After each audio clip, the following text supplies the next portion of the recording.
मैं बचपन से ही छुट्टियां मिलते ही अपने नाना नानी के यहाँ जाया करता था। और इस बार भी मैं छुट्टियों में नाना नानी के यहाँ जा रहा था। मेरे नाना जी के गांव में जाने के लिए जंगल के रास्ते से होकर गुजरना पड़ता है, क्योंकि सड़क के रास्ते से काफी समय लगता है। इसलिए बचपन से ही मेरे मामा के साथ मैं इस जंगल से गुजरता था। ये पहला मौका था जब मेरे साथ कोई नहीं था और मैं अपनी बाइक से उस कच्चे रास्ते से गुजर रहा था। उस दिन छुट्टियां पड़ने की खुशी में सारे दिन मैं दोस्तों के साथ घूमता रहा, जिसके कारण शाम को मुझे काफी देर हो गई थी। एक बार तो मैंने सोचा कि रात हो चुकी है, सुबह चला जाऊंगा। लेकिन नानाजी के यहाँ दूध घी के बारे में याद करते हुए मैं रात 8 बजे ही घर से निकल गया। मैं खुशी खुशी रास्ते में अकेला गुनगुनाते हुए जा रहा था। वो जंगल एकदम सुनसान था और रात को उस रास्ते से कोई नहीं गुजरता था।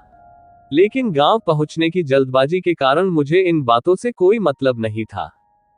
जब मैं जंगल के बीच में पहुंचा तब अचानक मुझे टॉर्च जैसी रोशनी दिखाई दी। मैंने सोचा इतनी रात को इस घने जंगल में कौन घूम रहा होगा।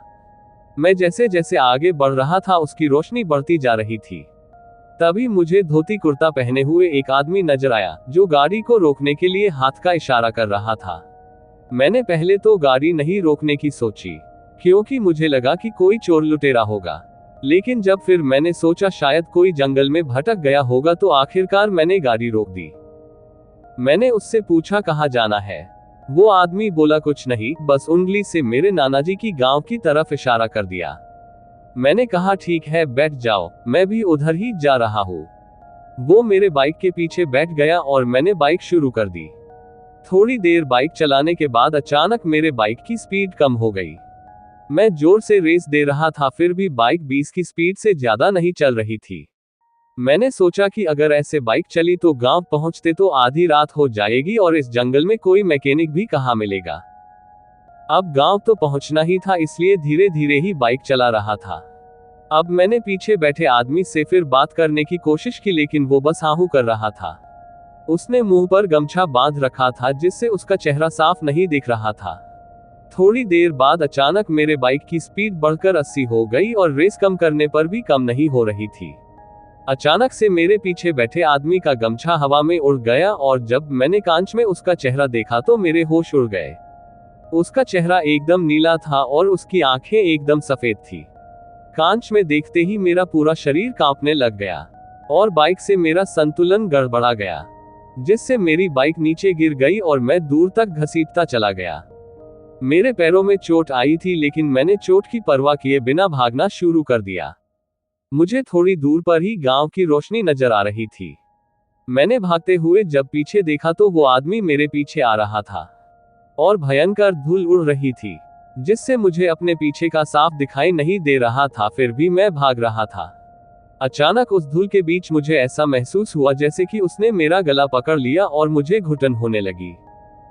तभी मुझे सामने से गांव के 2 से 3 लोग जंगल की ओर आते दिखे। तो मुझसे जितना जोर से हो सके मैंने मदद के लिए चिल्लाया। मेरी आवाज सुन वो लोग मेरी ओर दौड़ते हुए आए और उस धूल के बादल में लाठियां बरसाने लगे।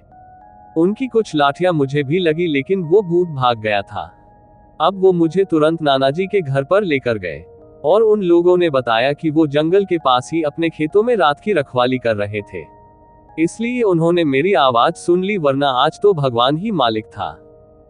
मैंने उन लोगों से और नानाजी से उस गमछे वाले आदमी के बारे में पूछा, तो उन्होंने बताया कि कई साल पहले सूखा पड़ने की वजह से एक किसान की फसल बर्बाद हो गई और वो भारी कर्जे में डूब गया।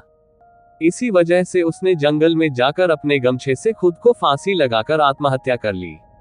तब से रात को कोई भी इस रास्ते से अकेला नहीं गुजरता है, क्योंकि उसी आदमी की आत्मा अकेले गुजरने वाले लोगों को खुद की तरह पेड़ पर फांसी से लटकाकर मार डालती है। यही नहीं, 2 से 3 लोगों को तो वह मौत के घाट उतार भी चुका है। अब मुझे सारी कहानी पता चल चुकी थी, लेकिन मैं अब भी कांप रहा था। उस घटना के बाद मैं कभी जंगल वाले रास्ते से अपने गांव नहीं गया और उस रात की घटना के बारे में सोचते हुए मुझे आज भी सिहरन पैदा होती है। तो दोस्तों, मैं उम्मीद करता हूँ आपको ये जानकारी पसंद आई होगी। अगर आपको कहानी पसंद आई तो मेरे चैनल को लाइक एंड सब्सक्राइब करें और अपना सपोर्ट दें।